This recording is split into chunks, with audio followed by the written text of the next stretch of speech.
Hello friends, good morning. நான் உங்கள் பிரியா பேசுகிறேன். எல்லாரும் எப்படி இருக்கீங்க? இன்றைக்கி நம்ம இந்த வீடியோவில் என்ன பார்க்க போகிறோம்னு பார்த்தீங்கன்னா, நம்ம டே டு டே லைஃப்பில் யூஸ் ஆகக்கூடிய சூப்பரான டிப்ஸ்லாம் பார்க்க போகிறோங்க. வீடியோவை ஸ்கிப் பண்ணாமல் பாருங்கள் ஃப்ரெண்ட்ஸ். அப்போ தான் நான் என்ன சொல்ல வரேன் அப்படின்றது உங்களுக்கு கிளியராக புரியும். ஓகே ஃப்ரெண்ட்ஸ், இப்போ நம்ம வீடியோக்குள்ளே போகலாம். வீடியோக்குள்ளே போகிறதுக்கு முன்னாடி நீங்கள் நம்மளுடைய சேனலை ஃபஸ்ட் டைம் பார்க்குறீங்க அப்படின்னா மறக்காமல் சப்ஸ்கிரைப் பண்ணி வச்சுக்கோங்க. அதுக்கு பக்கத்தில் இருக்க பெல் பட்டனையும் ப்ரெஸ் பண்ணுங்கள். அதுக்கு பக்கத்தில் இருக்க ஆளுன்ற பட்டனையும் ப்ரெஸ் பண்ணுங்கள் ஃப்ரெண்ட்ஸ். அப்போ தான் நான் போகிற வீடியோஸ் உங்களுக்கு உடனுக்குடைய நோட்டிஃபிகேஷனாக வரும். ஓகே ஃப்ரெண்ட்ஸ், இப்போ நம்ம வீடியோக்குள்ளே போகலாம். டிப்ஸ் நம்பர் 1 பார்க்கலாம். டிப்ஸ் நம்பர் 1ல் இந்த மாதிரி ஏதாச்சும் ஒரு நோட் புக்கோடைய அட்டையை வந்து கட் பண்ணிக்கோங்க. அந்த அட்டையில் இந்த மாதிரி ஒரு பேங்கிள் வச்சு சர்க்கிள் வந்து வரைஞ்சி விட்டுக்கோங்க. வரைஞ்சிட்டு அந்த சர்க்கிள் ஷேப்பில் அந்த அட்டையை கட் பண்ணி எடுத்துக்கோங்க ஃப்ரெண்ட்ஸ். அட்டைக்கு பதிலாக ஏதாச்சும் ஒரு பிளாஸ்டிக் மூடி கூட நீங்கள் கட் பண்ணி எடுத்துக்கலாங்க. பாருங்கள், இந்த மாதிரி கட் பண்ணி முடித்த பிறகு ஒரு பிளாஸ்டிக் கேப் எடுத்துக்கோங்க. நான் வந்து சிரப் பாட்டிலுடைய கேப் தான் எடுத்திருக்கேன். நீங்கள் வந்து ஜூஸ் பாட்டிலுடைய கேப் கூட யூஸ் பண்ணிக்கலாம் இதுக்கு. இப்போ நம்ம கட் பண்ணி வச்சுருக்க அந்த அட்டைக்கு மேலே ஒரு கிளாத் வந்து பிரைட் கலராக இருக்க மாதிரி பார்த்து சூஸ் பண்ணிக்கோங்க. அந்த கிளாத்தை அந்த அட்டைக்கு மேலே வச்சு இந்த மாதிரி ஒரு கயிறை வந்து சுற்றி விட்டீங்க அப்படின்னா உங்களுக்கு அப்படியே நின்றுடுங்க. பாருங்கள், அவ்வளோதாங்க. இப்போ நம்ம எக்ஸ்ட்ரா கிளாத் ஏதாச்சும் இருந்துச்சு அப்படின்னா அது எல்லாத்தையுமே கட் பண்ணி ரிமூவ் பண்ணிடலாம். அவ்வளோதாங்க. இந்த மாதிரி கட் பண்ணி ரிமூவ் பண்ண பிறகு உங்களுக்கு அழகாக அந்த சர்க்கிள் மட்டும் தான் கிடைக்கும். ஸோ கிளாத்லாம் எக்ஸ்ட்ரா எதுவும் இருக்காது. பாருங்கள், நான் கட் பண்ணி முடிச்சுட்டேன். இந்த மாதிரி கிடைக்குங்க. இப்போ நம்ம இதை அப்படியே வச்சிடலாம். அடுத்து அந்த மூடியை எடுத்துக்கலாம். அந்த மூடிக்கு மேலேயும் நம்ம அந்த கிளாத்தை வச்சு இந்த மாதிரி ரோல் பண்ணிவிட்டு நான் வந்து ரப்பர் பேண்ட் போட போகிறேன். இந்த மாதிரி ஒன்று ரப்பர் பேண்ட் போட்டு நீங்கள் எடுத்துக்கலாம். அப்படி இல்லைன்னா நீங்கள் நூலும் கட்டி எடுத்துக்கலாங்க. அது உங்களுடைய சாய்ஸ் தான். ரப்பர் பேண்ட் போட்டிங்கன்னா இன்னுமே ஈஸியாக இருக்கும். இதுக்குமே எக்ஸ்ட்ரா இருக்கக்கூடிய கிளாத்தை நம்ம கட் பண்ணி ரிமூவ் பண்ணிடலாங்க ஃப்ரெண்ட்ஸ். இந்த மாதிரி நம்ம எடுத்திருக்க அந்த பிளாஸ்டிக் மூடியையும் அந்த அட்டையையும் அழகாக வந்து கவர் பண்ணி எடுத்துக்கோங்க கிளாத் வச்சு. இப்போ நம்ம அந்த நாட் போட்டோம் இல்லைங்களா, அந்த முடிச்சு வந்து உள்ளே இருக்க மாதிரி அமுக்கி விட்டுட்டு அழகாக வந்து க்ளூ அப்ளை பண்ணிக்கலாம். அந்த சிரப் பாட்டிலுக்கு மேலே அப்ளை பண்ணிவிட்டு நான் எப்படி ஒட்டணும் அந்த மாதிரி ஒட்டி எடுத்துக்கோங்க ஃப்ரெண்ட்ஸ். பாருங்கள், இந்த மாதிரி க்ளூ அப்ளை பண்ணிவிட்டு கொஞ்ச நேரம் அப்படியே பிடிச்சிக்கிட்டு இருந்தீங்கன்னா நல்லா ஒட்டிக்கோங்க. பாருங்கள், அழகாக க்யூட்டான ஒரு கேப் மாதிரி கிடச்சிருக்கு. இது கூடவே நான் வந்து ஒரு ஏர் பேண்ட் எடுத்திருக்கேன். இந்த ஏர் பேண்டை அந்த கேப்புடைய உள்பக்கத்தில் வந்து இந்த மாதிரி க்ளூ அப்ளை பண்ணி ஒட்டி எடுத்துக்கலாங்க. அவ்வளோதாங்க, நம்மளுடைய சூப்பரான கேப் ஸ்டைலில் இருக்கக்கூடிய ஒரு ஏர் பேண்ட் ரெடி ஆகிடுச்சு. நம்ம வீட்டில் வேஸ்ட்டாக குப்பையில் தூக்கி போடக்கூடிய சிரப் பாட்டிலுடைய மூடியையும் ஒரு பழைய அட்டையுமே வச்சு ஒரு சூப்பரான ஏர் பேண்ட் வந்து ரெடி ஆகிடுச்சுங்க. பாருங்கள் எவ்வளோ க்யூட்டாக அழகாக இருக்குதுன்னு சொல்லிட்டு. இந்த கேப் ஸ்டைல் ஏர் பேண்ட் உங்களுக்கு பிடிச்சிருந்தது அப்படின்னா மறக்காமல் இந்த வீடியோக்கு ஒரு லைக்கை தட்டி விட்டுருங்க. வீடியோஸை உங்கள் ஃப்ரெண்ட்ஸ் அண்ட் ரிலேட்டிவ்ஸ் கூட ஷேர் பண்ணிக்கோங்க ஃப்ரெண்ட்ஸ். மறக்காமல் நம்மளுடைய சேனலை இன்னும் நீங்கள் சப்ஸ்கிரைப் பண்ணாமல் பார்க்குறீங்கன்னா சப்ஸ்கிரைப் பண்ணி சப்போர்ட் பண்ணுங்கள். இப்போ நம்ம டிப்ஸ் நம்பர் 2 பார்க்கலாம். டிப்ஸ் நம்பர் 2ல் இந்த மாதிரி பழைய டிஷர்ட்டுடைய டாப் போர்ஷனை எப்படி ரீயூஸ் பண்ணுறதுன்னு பார்க்கலாம். பாட்டம் போர்ஷனை எப்படி ரீயூஸ் பண்ணுறதுன்னு ஆல்ரெடி வீடியோஸ் போட்டிருக்கோம். தேவைப்படுறவங்க நம்மளுடைய சேனல் பேஜுக்கு போய் செக் பண்ணி பாருங்கள். இந்த வீடியோவில் நம்ம அந்த டிஷர்ட்டுடைய டாப் போர்ஷனை தான் ரீயூஸ் பண்ணிக்க போகிறோம். பாருங்கள், இந்த மாதிரி நான் எப்படி கட் பண்ணணும் அந்த மாதிரி பட்டன்ஸ்லாம் இருக்கிற மாதிரி அந்த கைப்பகுதியையும் காலர் பகுதியையும் கட் பண்ணி ரிமூவ் பண்ணிவிடுங்க. அந்த பட்டன்ஸ் மட்டும் அப்படியே இருக்கணுங்க. பாருங்கள், இந்த மாதிரி கட் பண்ணி ரிமூவ் பண்ணிட்டோம் அப்படின்னா நம்மளுக்கு ஸ்ட்ரைட்டாக வந்து ஓப்பனாக இருக்க மாதிரி கிடச்சிரும்.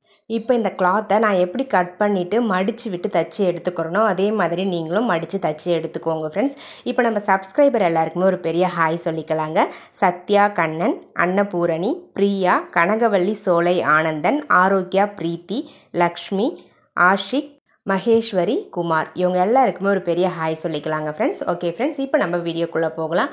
பாருங்கள் ஃப்ரெண்ட்ஸ், நான் வந்து வெளிப்பக்கம் வந்து உள்ளே இருக்க மாதிரி மடித்து விட்டுட்டு தச்சு எடுத்துக்கிறேன். ஸோ அப்போ தான் வந்து நம்மளுக்கு திருப்பும் போது நல்ல பக்கம் வெளியே இருக்கும். இப்போ நம்ம ஓரங்கள் ஃபுல்லாகவே வந்து பார்த்திங்கன்னா தையல் வந்து போட்டு எடுத்துக்கலாம். அந்த பட்டன் இருக்கு இல்லைங்களா, அந்த பட்டன் இருக்கிற இடத்துல மட்டும் தையல் போட வேண்டாம். உங்ககிட்ட மிஷின் இருந்துச்சு, டைலர் மிஷின் இருந்துச்சு அப்படின்னா ஈஸியாக வந்து தையல் போட்டு எடுத்துக்கலாம் 3 பக்கமும். அப்படி இல்லைனா இந்த மாதிரி ஊசி நூல் யூஸ் பண்ணி கூட சிம்பிளாக நம்ம தச்சு எடுத்துக்கலாங்க ஃப்ரெண்ட்ஸ். பாருங்கள், நான் தச்சு முடிச்சிட்டேன். தச்சு முடிச்சுட்டு டைட்டாக வந்து நாட் போட்டு எடுத்துக்கோங்க ஃப்ரெண்ட்ஸ். இப்போ நம்ம பட்டன்ஸ் எல்லாம் ஓப்பன் பண்ணி விட்டுட்டு நல்ல பக்கம் வெளியே இருக்க மாதிரி திருப்பி விட்டுக்கலாம். இந்த தையல் எல்லாமே வந்து பார்த்திங்கன்னா உள்பக்கமாக இருக்க மாதிரி திருப்பி விட்டுக்கலாங்க. அவ்வளோதாங்க, தச்சு முடிச்சாச்சு. இந்த மாதிரி நம்ம தச்சு எடுத்துட்டோம் அப்படின்னா நம்மளுக்கு ஒரு சூப்பரான பவுச் வந்து கிடச்சிருங்க ஃப்ரெண்ட்ஸ். நம்ம வேஸ்ட்டாக குப்பையில் தூக்கி போடக்கூடிய பழைய டிஷர்ட்ஸை யூஸ் பண்ணி இந்த மாதிரி க்யூட்டான பவுச்லாம் ரெடி பண்ணிக்கலாம். பாருங்கள் ஃப்ரெண்ட்ஸ், எவ்வளோ க்யூட்டாக இருக்குன்னு சொல்லிட்டு. இந்த பவுச்சில் நீங்கள் ஃபெவிகால், சிசர், பெயிண்ட்டு, அதுக்கப்புறம் டேப், இந்த மாதிரி உங்களுக்கு தேவையான பொருட்களை போட்டு ஸ்டோர் பண்ணி குழந்தைங்களுக்கு கொடுத்து விடலாம். குழந்தைங்களுக்கு ஸ்கூலில் ப்ராஜெக்ட்டுக்கெல்லாம் வந்து பார்த்திங்கன்னா இந்த மாதிரி திங்ஸ்லாம் கொண்டு வர சொல்லுவாங்க. ஸோ அப்போ வந்து பேக்கில் வந்து ஒன்றா வச்சுக்கிட்டு போனாங்கன்னா கம்மெல்லாம் வந்து ஊற்றிக்கும். ஊற்றின அந்த கம் வந்து பார்த்திங்கன்னா ஃபுல்லாக பேக் ஃபுல்லாகவே வந்து ஸ்பாயில் ஆகிடும். புக்கு எல்லாமே வந்து பார்த்திங்கன்னா ஒன்றோட ஒன்று ஒட்டிக்க ஆரம்பிச்சிடும். ஸோ அதெல்லாம் அவாய்ட் பண்ணுறதுக்கு இந்த மாதிரி ரெடி பண்ணி கொடுத்து விடுங்க. இப்போ நம்ம டிப்ஸ் நம்பர் 3 பார்க்கலாம். டிப்ஸ் நம்பர் 3ல இந்த மாதிரி பழைய தோசை கரண்டி ஏதாச்சும் இருந்துச்சுன்னா எடுத்துக்கோங்க. அந்த தோசை கரண்டிக்கு மேலே வந்து பார்த்திங்கன்னா உங்களுடைய மொபைல் ஃபோனை வச்சுட்டு ஒரு ரப்பர் பேண்டு எடுத்துக்கோங்க. அந்த ரப்பர் பேண்டை நான் எப்படி போடணும் அந்த மாதிரி போட்டு எடுத்துக்கோங்க ஃப்ரெண்ட்ஸ். அவ்வளோதாங்க. இந்த மாதிரி நீங்கள் 2 சைட்லேயும் கவர் பண்ணுற மாதிரி அந்த தோசை கரண்டியில் அட்டாச் ஆகிற மாதிரி அந்த மொபைலுக்கு மேலே ரப்பர் பேண்டை போட்டு விட்டுருங்க ஃப்ரெண்ட்ஸ். அவ்வளோதாங்க. நம்மளுடைய சூப்பரான மொபைல் ஸ்டாண்ட் வந்து ரெடி ஆகிடுச்சு. இந்த மொபைல் ஸ்டாண்டை நம்ம சூப்பராக வந்து வீடியோஸ்லாம் ஷூட் பண்ணுறதுக்கு யூஸ் பண்ணிக்கலாம். அந்த கரண்டியுடைய கைப்பிடியை பிடிச்சி நீங்கள் கையில் வந்து ஷூட் பண்ணிக்கலாம். எந்த ஆங்கிளில் வச்சுனாலும் இந்த மொபைல் ஸ்டாண்டை நீங்கள் கையில் பிடிச்சி அழகாக இந்த மாதிரி நீங்கள் ஷூட் பண்ண முடியும். அதே சேம் டைம் வந்து பார்த்தீங்கன்னா நீங்கள் இதை ஒரு ஸ்டாண்ட் மாதிரி வச்சுட்டு நீங்கள் அப்படியே கூட குக்கிங் வீடியோஸ் வந்து ஷூட் பண்ணிக்கலாங்க. பாருங்கள், அந்த கரண்டியுடைய கைப்பிடி வந்து பார்த்திங்கன்னா நீங்கள் கையில் பிடிச்சி ஷூட் பண்ணுறதுக்கு ரொம்பவே கம்ஃபர்டபுளாக இருக்கும். ரொம்ப ஸ்ட்ராங்காகவும் இருக்கும். மொபைல் வந்து கீழே விழவே விழாதுங்க. நீங்கள் வந்து இதை நிற்க வைக்க போகிறீங்க, அப்படி ஸ்டாண்ட் மாதிரி வைக்க போகிறீங்கன்னா இந்த மாதிரி ஏதாச்சும் ஒரு ஹைட்டான டின்லாம் வச்சுருப்போம் இல்லைங்களா, பருப்புலாம் கொட்டி வச்சுருப்போம் பாருங்கள், அந்த டின் எடுத்துக்கோங்க. அந்த டின்னுக்கு உள்ள இந்த மாதிரி நீங்கள் அந்த கரண்டியை அழகாக நிற்க வச்சுக்கலாம். இன்னுமே ஹைட் வேணும்னா இன்னொரு டின்னை கீழே வச்சுட்டு நீங்கள் ஹைட்டை வந்து இன்க்ரீஸ் பண்ணிக்கலாம். ஒரு மூடியை வந்து அந்த கரண்டிக்கு முன்னாடி வச்சுட்டிங்க அப்படின்னா உங்களுக்கு அட்ஜஸ்ட் பண்ணுறதுக்கு கரெக்டாக இருக்குங்க. பாருங்கள் எந்த அளவுக்கு கரெக்டாக வந்து வியூ வந்து கவர் ஆகுதுன்னு சொல்லிட்டு.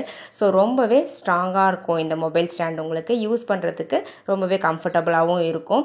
ஸோ உங்ககிட்ட ட்ரைபேட் இல்லை அப்படின்னா ஃபீல் பண்ணாதீங்க. இந்த மாதிரி கூட நீங்கள் தோசை கரண்டியை யூஸ் பண்ணி சூப்பரான மொபைல் ஸ்டாண்ட் வந்து ரெடி பண்ணிக்கலாம். தேவைப்படுறவங்க ட்ரை பண்ணி பாருங்கள். இப்போ நம்ம டிப்ஸ் நம்பர் 4 பார்க்க போகிறோம். டிப்ஸ் நம்பர் 4ல் என்ன பார்க்க போகிறோம்னு பார்த்தீங்கன்னா, நம்ம ஃபங்க்ஷனுக்கெலாம் போகும்போது குழந்தைங்களுக்கு இந்த மாதிரி செயின்லாம் போட்டு விடுவோம். செயின்லாம் போட்டு விட்டுட்டோம் அப்படின்னா கோல்டு செயினாக இருந்துச்சு அப்படின்னா எங்கேயாச்சும் தொலைஞ்சிருமோன்னு பயந்துக்கிட்டே இருப்போம். ஸோ குழந்தைங்க வந்து ஒரே இடத்துல இருக்க மாட்டாங்க. எங்கேயாச்சும் வெளியே கூப்பிட்டு போனால் ரொம்பவே விளையாட ஆரம்பிச்சிருவாங்க. ஸோ அதனால் நம்ம அவங்க கூடவே இருந்து வாட்ச் பண்ண முடியாது. ஸோ அதுக்கு பதிலாக இந்த மாதிரி நீங்கள் டிப்ஸை ட்ரை பண்ணிங்க அப்படின்னா அந்த செயின் வந்து கழண்டு கீழே விழவே விழாதுங்க. உங்ககிட்ட பழைய எரேசர் இருக்கும் இல்லைங்களா, அந்த எரேசரை இந்த மாதிரி சின்னதாக கட் பண்ணிக்கோங்க. கட் பண்ணிவிட்டு சென்டரில் வந்து ஒரு ஹோல்ஸ் வந்து சிசர் வச்சு போட்டு விட்டுக்கோங்க. ஜஸ்ட் நீங்கள் லைட்டாக ப்ரெஸ் பண்ணிங்கன்னா போதும், ஹோல்ஸ் வந்து கிடச்சிருங்க. பாருங்கள், நான் ஹோல்ஸ் போட்டு முடிச்சுட்டு அந்த எரேசரை சின்ன சைஸாக இருக்க மாதிரி கட் பண்ணி எடுத்துக்கிறேன். அதாவது சர்க்கிள் ஷேப்பில் இருக்கிற மாதிரி கரெக்டாக குட்டியாக கட் பண்ணி எடுத்துக்கிட்டேன். இப்போ நம்ம இந்த செயினில் நம்ம எப்போவுமே வந்து போடுற மாதிரி அந்த செயினை வந்து அந்த ஹூக்கில் அந்த சங்கிலியை மாட்டி விட்டுருவோம் இல்லைங்களா, மாட்டி விட்டுட்டு அதுக்கப்புறம் லாஸ்ட்டாக வந்து பார்த்திங்கன்னா அந்த ஹூக்கில் நம்ம ரெடி பண்ணி வச்சுருக்க அந்த எரேசரை வந்து அழகாக இந்த மாதிரி இன்சர்ட் பண்ணி விட்டுருங்க. அந்த ஹோல்ஸ் போட்டோம் இல்லைங்களா, அதை யூஸ் பண்ணி இன்சர்ட் பண்ணிக்கோங்க. ஸோ இந்த மாதிரி இன்சர்ட் பண்ணும்பொழுது உங்களுக்கு குழந்தைங்க எந்த அளவுக்கு விளையாடினாலுமே அந்த ஹூக்கை விட்டு அந்த செயின் அந்த சங்கிலி வந்து கழண்டு வரவே வராதுங்க. ரொம்ப சேஃபாக இருக்கும். இது வந்து பெரியவங்க கூட இந்த டிப்ஸை ட்ரை பண்ணிக்கலாம். பாருங்கள் எந்த அளவுக்கு லாக் ஆகிருக்குன்னு சொல்லிட்டு. ஸோ இதனால் உங்களுக்கு அந்த ஹூக்கை விட்டு அந்த செயின் சங்கிலி வந்து கழண்டு வரவே வராது. ரொம்பவே சேஃபாக இருக்கும். ஸோ தேவைப்படுறவங்க ட்ரை பண்ணி பாருங்கள். ஏதாச்சும் ஃபங்க்ஷனுக்கு போகிறீங்கன்னா குழந்தைங்களா இருக்கட்டும் பெரியவங்களா இருக்கட்டும் இந்த மாதிரி நீங்கள் ரெடி பண்ணி வச்சுக்கிட்டீங்க எரேசர் அப்படின்னா யூஸ் பண்ணிக்கலாம் டக்குன்னு எடுத்து. ரொம்ப யூஸ்ஃபுல்லாக இருக்குங்க. ட்ரை பண்ணி பாருங்கள். ட்ரை பண்ணி பார்த்துட்டு ரிசல்ட் எப்படி இருந்தது அப்படின்றத கமெண்ட் செக்ஷனில் மறக்காமல் கமெண்ட் பண்ணுங்கள். இப்போ நம்ம நெக்ஸ்ட் டிப்ஸ் பார்க்கலாம்.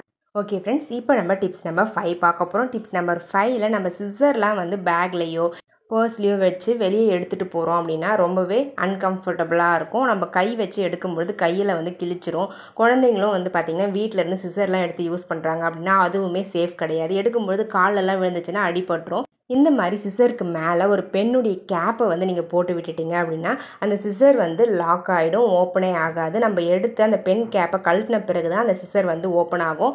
குழந்தைங்களும் எடுக்கிறாங்க அப்படின்னா தவறி கீழே விட்டுட்டாங்க அப்படின்னா கூட காலில் விழுந்தால் கூட அடிப்படாது, சேஃபாக இருக்குங்க. நம்ம ஹேண்ட்பேக்லாம் வச்சோம் அப்படின்னாலும் மற்ற எந்த பொருளும் டிஸ்டர்ப் ஆகாமல் இருக்கும். நம்ம எடுத்து யூஸ் பண்ணுறதுக்கு ரொம்பவே கம்ஃபர்டபுளாக இருக்கும். பாருங்கள், நம்மளுக்கு அந்த சிசர் வந்து ஓப்பனே ஆகாதுங்க. ஸோ நம்ம எப்போ அந்த பெண்ணுடைய கேப்பை ஓப்பன் பண்ணுறோமோ அப்போ தான் வந்து அந்த சிசர் வந்து ஓப்பன் ஆகும். நீங்கள் உங்கள் ஹேண்ட்பேக்லேயோ பேக்லேயோ இல்லை குழந்தைங்களுக்கு ஸ்கூலுக்கு கொடுத்து விட போகிறீங்க அப்படின்னா கூட இந்த மாதிரி கொடுத்து விடுங்க. ரொம்ப சேஃபாக இருக்கும். தேவைப்படுறவங்க ட்ரை பண்ணி பாருங்கள் ஃப்ரெண்ட்ஸ். ஓகே ஃப்ரெண்ட்ஸ், இதே மாதிரி இன்ட்ரெஸ்டிங்கான நிறைய ஐடியாஸ் வந்து பார்த்தீங்கன்னா நம்மளுடைய சேனல் பேஜில் அப்லோட் பண்ணியிருக்கோம். உங்களுக்கு தேவைப்பட்டால் நம்மளுடைய சஞ்சு கிரியேட்டிவ் கார்னர் சேனல் பேஜுக்கு போய் செக் பண்ணி பாருங்கள். ஓகே ஃப்ரெண்ட்ஸ், என்னுடைய ஐடியாஸ்லாம் உங்களுக்கு பிடிச்சிருந்தது அப்படின்னா மறக்காமல் இந்த வீடியோக்கு ஒரு லைக்கை தட்டி விட்டுருங்க. வீடியோஸை உங்கள் ஃப்ரெண்ட்ஸ் அண்ட் ரிலேட்டிவ்ஸ் கூட ஷேர் பண்ணிக்கோங்க. மறக்காமல் நம்மளுடைய சேனலை இன்னும் நீங்கள் சப்ஸ்கிரைப் பண்ணாமல் பார்த்துக்கிட்டு இருக்கீங்க அப்படின்னா சப்ஸ்கிரைப் பண்ணி சப்போர்ட் பண்ணுங்கள். அதுக்கு பக்கத்தில் இருக்க பெல் பட்டனையும் ப்ரெஸ் பண்ணுங்கள். அதுக்கு பக்கத்தில் இருக்க ஆல் என்ற பட்டனையும் ப்ரெஸ் பண்ணுங்கள் ஃப்ரெண்ட்ஸ். அப்போ தான் நான் போகிற வீடியோஸ் உங்களுக்கு உடனுக்குடனே நோட்டிஃபிகேஷனாக வரும். ஓகே ஃப்ரெண்ட்ஸ், இதே மாதிரி இன்ட்ரெஸ்டிங்கான ஐடியாஸோட நெக்ஸ்ட் வீடியோவில் பார்க்கலாங்க. தேங்க்யூ ஃபார் வாட்சிங் my video. Thank you so much. Keep supporting me friends. Okay friends, bye.